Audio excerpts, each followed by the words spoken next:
sponsored by Skillshare. As father-son relationships are a big part of today's film, I would like to dedicate this episode of Lost in Adaptation to my father. He went through a spot of medical bother recently that he thankfully pulled through like an absolute boss, shout out to the NHS for everything they did for him, but it's made me more appreciative than ever that he has always been there for me my entire life, so yeah, this one's for you, Dad.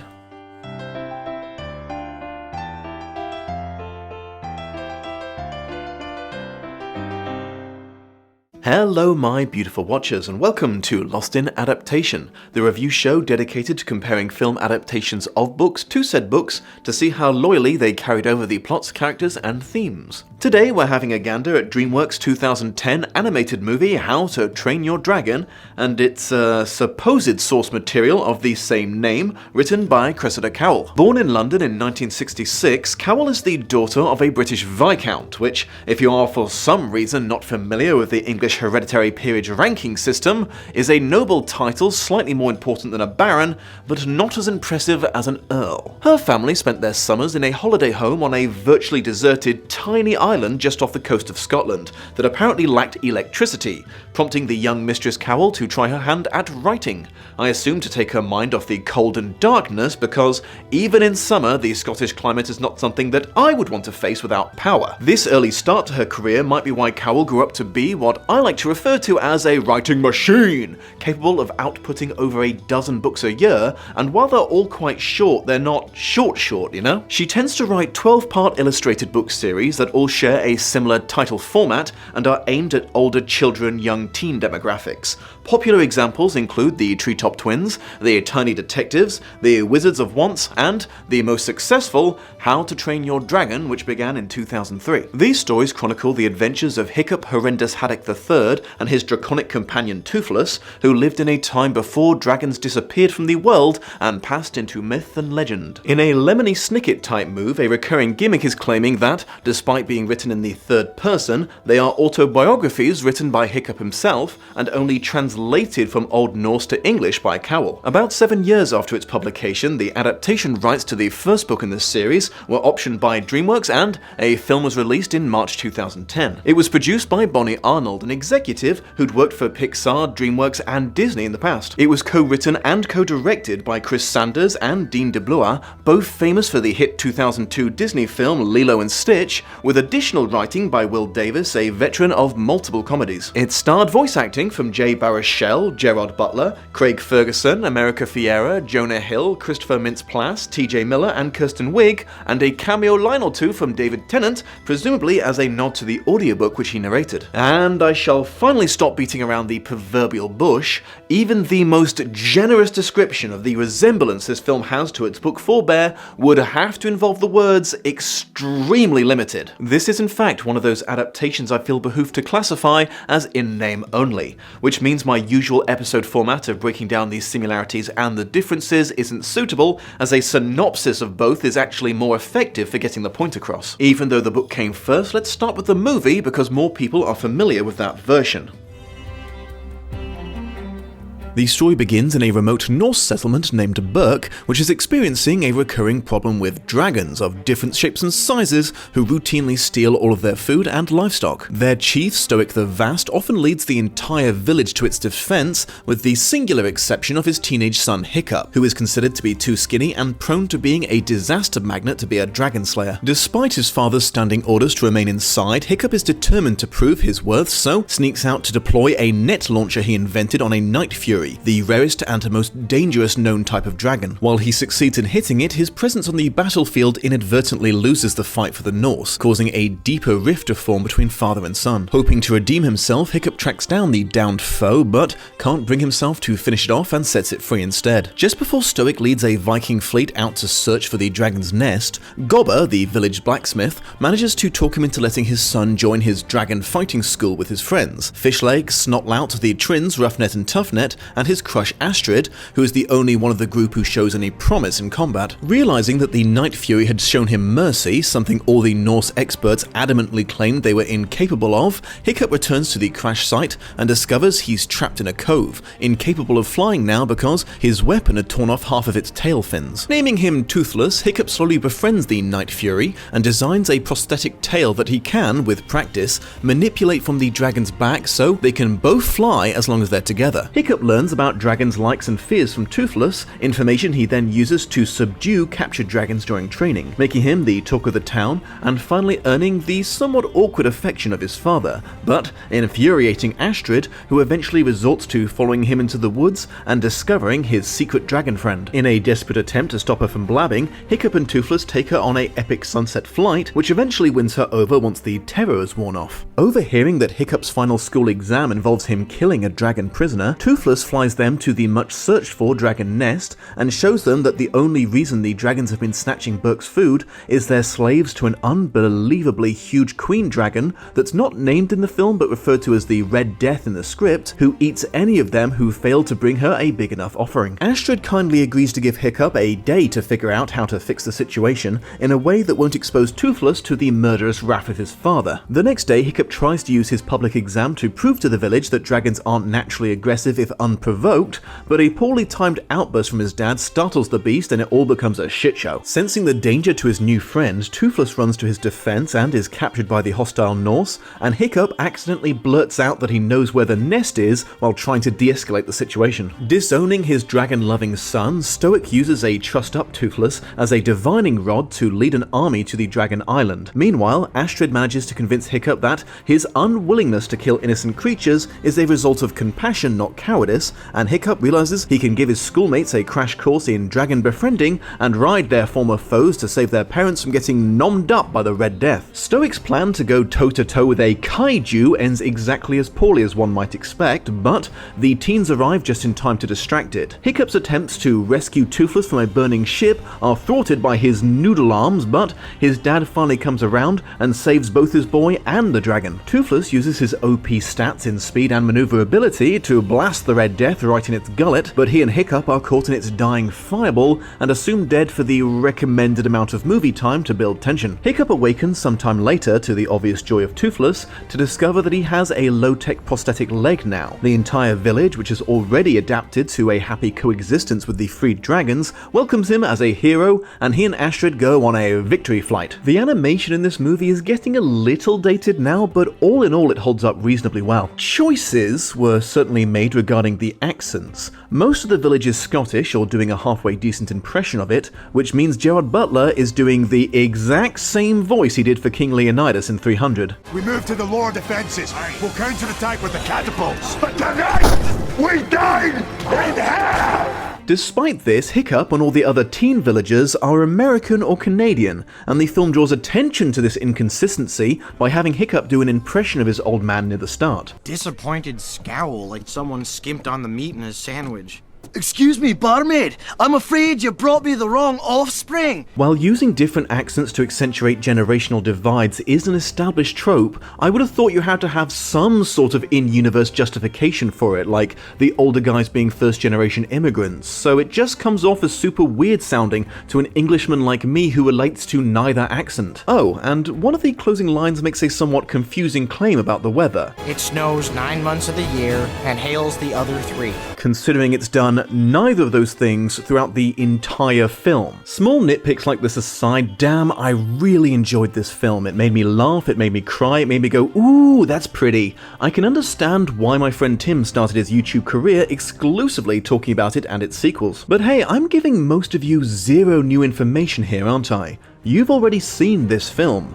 You want to know about the book I'm claiming it disrespected. But first, a quick word about this video's sponsor. So, between the job market continuing to suck noodles and more opportunities for the self-employed opening up online, more and more people have been trying to take control over their own destinies by pursuing careers in the creative arts, which I personally think is awesome, but the amount of skills needed to make that sort of thing work has been getting larger every year as well. This is where Skillshare becomes an invaluable resource. It's an online learning community that provides high-quality video lessons from experts on a huge range of subjects, and they're launching a digital campaign that answers what's next for users seeking opportunities in creative careers. I've personally made huge steps forward in my audio recording quality without having to spend a fortune on it thanks to their classes on this very subject. Skillshare not only provides the opportunity to learn creative skills, it offers classes on how to successfully use them to create a career for yourself. Things that don't often come naturally to creative types but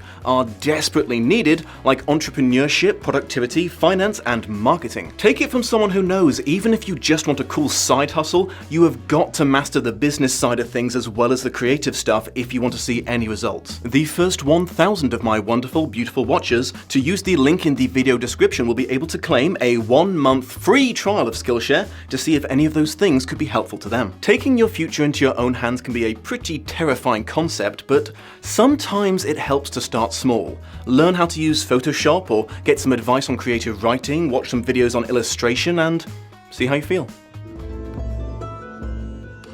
This story begins with a foreword from its author, Hiccup Horrendous Haddock III, who explains that dragons have become all but extinct now, but when he was a boy they were so commonplace they had become integral to his people's way of life. The story proper then gets going with a teenage Hiccup, the son of Stoic the Vast, chief of the Hairy Hooligan tribe, out in the freezing snow and bogs of the island of Berk, starting his mandatory coming-of-age mission with a dozen other boys and his teacher/drill sergeant Gobber the Belch. For as long as their recorded history, the population of the island have held a tradition of withholding full membership in their tribes from young men until they've successfully captured a hibernating dragon and trained it to be their pet and hunting companion. If they fail in this, they are permanently banished. These dragons, who vary in size but are all smaller than humans, have radically different combative abilities depending on their species. These details are largely ignored by the Norse, but secretly recorded by Hiccup, who has been so fascinated by dragons his entire life he's even managed to learn their language. But partly because he knows so much about them, he's not at all keen on this mission or dragon ownership in general, an attitude interpreted by his fellows as having a timid and cowardly nature. Despite this, and it being generally and vocally agreed by all hooligans that Hiccup is also utterly useless, Gobber places him in charge of the mission because he's the future leader of the tribe. However, as soon as they set off, his authority is immediately usurped by Snotlout, a large violent bully who intends to murder Hiccup and take over as soon as Stoic dies. The closest thing that Hiccup has to a friend is Fishlegs, another social reject with an inconvenient allergy to reptiles and mild depression. After scaling a cliff and spelunking into the winter hibernation cave, the boys set about grabbing dragons and shoving them into specially made baskets. Snotlout blatantly disobeys an unspoken law of the tribe by taking a monstrous nightmare, the biggest and baddest of all the known dragon types that's usually reserved for chiefs and their sons. Not being willing to challenge him on this, Hiccup grabs a smaller beast for himself.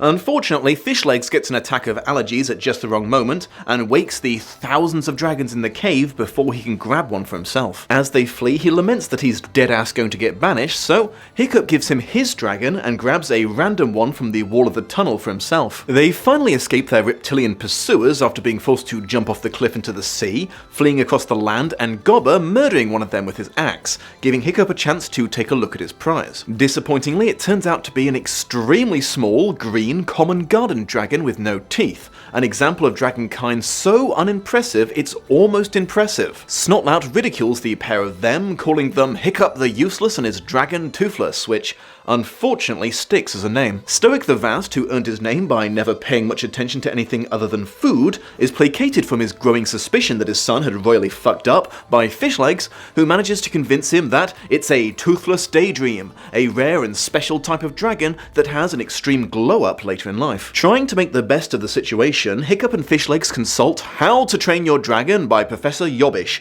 the only book the tribe has on the subject, but they are disappointed yet again when they discover that the only 3 words written in it are "yell at them." Not having the temperament for this method, Hiccup attempts to train Toothless with rewards and positive affirmations, but alas, Toothless proves to be an utterly self-centered, ungrateful jerk with impulse control issues and a tendency to take shits on him. He's also entirely aware of this and completely unapologetic about it, explaining that selfishness and ingratitude are built into a dragon's very nature, and they only allow themselves to be trained by humans because they're larger and are willing to feed defeat them. On the day of the Thursday celebration, the hooligans and their rival frenemy tribe, the Meatheads, gather to watch their youngsters compete in dragon-related challenges and take their final tests. However, not long after starting, Toothless baits all of his rival dragons into starting a massive royal rumble, causing literally every one of them to fail. Stoic and the Meathead chieftain confer and regretfully decide, much to Hiccup's disgust, that they have to abide by the law and banish the lot of them, including their own sons, though they grant them one last night before doing so because there's a hell of a storm brewing. However, the next morning they're a bit too distracted to follow through on anything because the storm had washed up 2 sea dragons on the beach. 400-foot-long behemoth reptiles thought to be extinct, but were apparently just sleeping off eating an entire Roman legion as a snack. The larger of the two promptly devours the other, while the tribes desperately try to figure out what to do about them before they get peckish for a Norse dessert. They consult Professor Jobbish's book and are likewise disappointed by its word deficiency. Nevertheless, they attempt a group yelling at the reptilian giant to unsurprisingly poor results, as it responds by casually burning all of the longships in the harbour. In a follow-up meeting, Hiccup is outed as knowing how to talk to dragons and is sent as an emissary to determine if it comes in peace. As he approaches the monster, which is still chillaxing on the beach, he hears a mysterious singing coming from its belly. The dragon, which is named the Green Death, explains that it's its supper singing. Sea dragon spirits evidently linger on after death to perform their own dirge. Mr. Death goes on to confirm that he does indeed come in peace, though by that he means that he definitely is going to eat them all, he just expects it to be quite peaceful for him. The Green Death proves to be surprisingly philosophical in nature, monologuing about his thoughts on life and death, a word that he uses interchangeably with the word supper. He also senses Hiccup's desire to be a hero someday and offers to help him with that, remarking that the boy seems somehow familiar to him, so he allows him to leave while he ponders this and or works up an appetite again. Hiccup returns to pass on the bad news and finds to his surprise that his fellow teens, previously derisive of him having more brains than brawn, are now keen to be supportive while he comes up with a plan.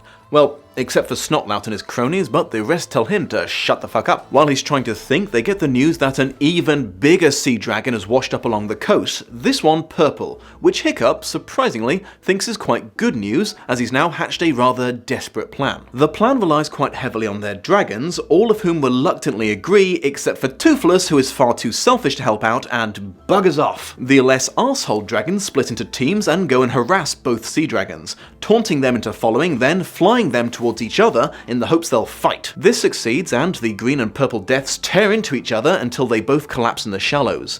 The Norse celebrate a little early, however, as the Green Death proves to only be mortally wounded, but still alive, and swallows Hiccup whole. The lad manages to grab onto a Roman spear that's stuck in the top of the monster's throat, but it starts disintegrating fast. At this pinnacle moment, Toothless has a very uncharacteristic attack of conscience and impulsively flies to Hiccup's rescue, diving into the Green Death's nostril and assaulting its sinuses, even after it shoves a giant talon in there and wounds him. The behemoth eventually sneezes up Hiccup, and Toothless manages to grab him and slow his descent just enough that he's only knocked unconscious, which is probably a blessing because it means he can't watch the Green Death prepare to incinerate them with his fire breath. Bravely, if probably fruitlessly, Stoic runs to his fallen son to try to shield him, but in a surprise twist, the Green Death explodes, as it turns out Hiccup had taken a moment to stuff up his fire holes while he was inside him. In the industry, we call that airtight. Toothless is quite pleased with himself until he realizes that he has been sliced almost in half for some time now and just hasn't noticed in all the excitement,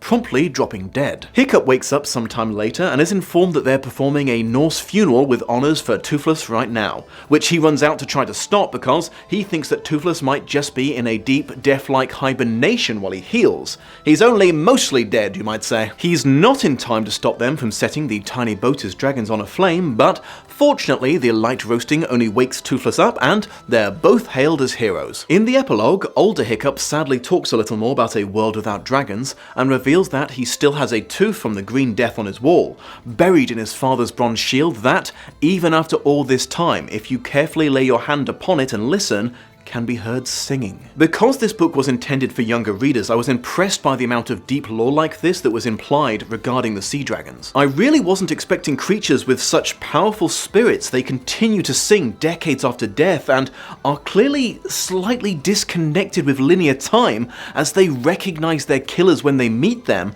even if they don't know why they know them. It's amusingly hard to convey just what an unlikable character Toothless is made to be before his redemption. You just want to smack the little shit so badly. It's a pretty solid book all in all. It might be a little too written for its intended age demographic for me to recommend it to an adult, but if anyone has any kids in need of good reading material, this would be a great choice. While I am certain that David Tennant is a great narrator, I would warn potential buyers that they may not get the full experience from this in audiobook form, as illustrations and other visual gags are a big part of the book's charm. You also see excerpts from the How to Train Your Dragon book that Hiccup would eventually write to replace the useless one, which technically means there's 3 books of this title, counting the meta one. Final thoughts. So yeah, I mean, you can kind of see little moments here and there where the writers borrowed from the book, but overall these are very different species of dragon. Particularly at the start of the film, so many things were not only different from the book, they were the exact opposite. Dragons are deadly enemies, not pets. Hiccup is desperate to be a Viking warrior, not desperate to escape the job. His father has no faith in him instead of an oblivious assumption that his son is as capable as he is. Toothless is a rare, uber cool kind of dragon and a lovable kitty cat, instead of being the draconic equivalent of one of those little asshole hamsters that keep biting you. You probably also noticed the complete lack of Astrid. She doesn't appear in any of the books in the series, but she might be loosely based on a character called Kamikaze, who, cards on the table, I'm only bringing up, so I can tell you that her mother was called Chief Big Boobied Bertha. I love what people sneak into kids' books. Because the film is so different like 90% of the time, the very few things that they did carry over from the book ended up feeling awkward and crowbarred in. Toothless's name, for example, because he's not bloody toothless, is he? His teeth are just retractable. A plot point I would remind you that never comes back in the film after its introduction, and very clearly only exists to clumsily justify sticking to the dragon's original name. The film also takes a moment out of the intro to try to explain why all the Norse have silly names, something the book never bothered with because the comedy value was justification enough. Parents believe a hideous name will frighten off gnomes and trolls. Like our charming Viking demeanor wouldn't do that. Heck, even the name of the film doesn't really check out anymore without Professor Yobbish's in-universe book and Hiccup not actually doing any training of his dragon. They both learn together how to have a symbiotic relationship, but that's not really the same thing as being trained, and apparently all the other dragons his friends rode into battle were ready to be team players the second they weren't being actively attacked anymore. How to practice with your dragon might have been a more appropriate title, or how to become part of a prosthetic limb replacement you made for your dragon after you maimed him in combat, were it not a little wordy. So why was it so important after changing literally everything else to stick to everyone's original name? Weirdly, it occurred to me that this film could be a pretty good prequel to the book. I mean, think about it. Hundreds of years after Hiccup III created a tradition of working with dragons, his distant descendant Hiccup, the 24th, would struggle to live up to his legacy after ending up with the most impressively unimpressive dragon companion imaginable. You can borrow that headcanon if you like. So, what the heck happened? How did this become this? And if they were so disinterested in Cowell's novel, why did they bother paying for the rights to it in the first place? In my experience doing this job so far, in-name-only adaptations tend to be the result of an original screenplay, or even an adaptation of something else entirely, getting the title of a popular novel slapped on it for marketing purposes, but it doesn't look like that's what went down here. For one thing, the book, while reasonably successful, didn't have anywhere near the kind of fanbase size that would justify it getting press-ganged into that sort of service. Another common contributing factor is production problems leading to the writing and directing changing hands so many times the final product gets irreparably confused as a result, but again, even though Sanders and DeBlois did indeed take over from another writing and directing team about halfway through pre-production, conflicting visions wasn't exactly the problem either. From what I've been able to dig up, it looks like Bonnie Arnold was the fan, and the reason that Dreamworks reached out to Cowell about adapting her book to screen. It also appears that the original draft of the script that was written before the S&D dogs took over was, in their words, heavily loyal to the book, but Once they arrived, it was completely rewritten for multiple reasons. They wanted the film to appeal to a wider age range than the book. They wanted to take advantage of the fact that it would be animated to include more fantastical action than a live-action film could have provided, an advancement in computer-generated imagery to make the film in general and the dragon flying scenes in particular look as stunning as possible. They wanted to get creative with Toothless by incorporating unique feline looks and behavior into his design. They wanted way more comedy, both physical and vocal, between a cast of more chemistry, topped with more emotional moments and subplots. In summary, it appears that the lack of similarities between the plots was the result of a carefully considered, so very intentional decision by these latecomers to focus entirely on making as successful a film as possible at the cost of making a rather poor adaptation. Historically, people, myself very much included, have held this kind of creative decision to a bit of a double standard, either applauding or deriding it based entirely on how popular the book was and how good the resulting film is. And in this case, it was a well-received but not overly widespread children's story versus a very, very good film, so you would be hard-pressed to find anyone complaining that it snubbed its source material. And this includes Cressida Cowell herself. In an interview made a few months after the film's release, she explained that she had been rather protective of the rights to her books for a long time because she'd been struggling to let something so near and dear to her heart be completely taken out of her hands. But when Dreamworks made their unexpected, generous offer, she had decided to take a risk on it and, to avoid stress, had gone into the whole thing assuming they would change it. She went on to describe the result as an absolutely fabulous movie, breathtaking, really touching, and better than Avatar. Even if this hadn't been the case, the exponentially increased book sales she would have enjoyed thanks to the film's exposure probably would have sufficiently warmed her towards it. So that's how How to Train Your Dragon became a hero the hard way, by choosing its own path over the one it probably should have been walking if it wanted to honorably bear its name, but a path that led to a whole-ass franchise, including sequels, a TV show, video games, comic books, and an arena show. Thanks for joining me, my beautiful watchers. Don't forget that the green, purple, or red deaths have nothing on the YouTube algorithm regarding being terrifying monsters, and the only way to please it is by feeding it lots of likes and comments. If you're new here and have enjoyed yourself, be sure to subscribe so you can find your way back to my channel again in the future through the fog of oversaturation. If you've been around for a while and have run out of noble YouTube content to imbibe, consider checking out my Patreon page for exclusive extras, and take care of yourselves out there.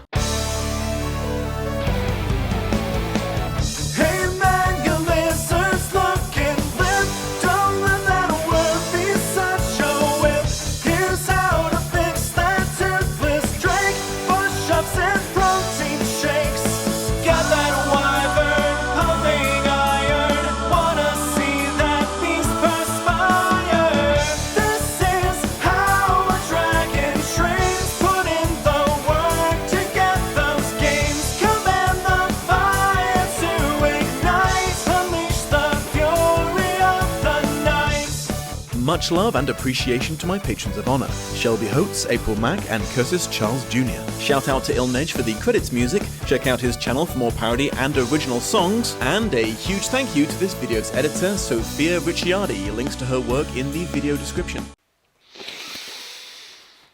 It starred voice acting from Jay Baruchel, Gerard Butler. That was not one of the names I was concerned about. It starred voice acting from Jay Baruchel. That was one of the ones I was worried about. I'm gonna have to straighten the old tie.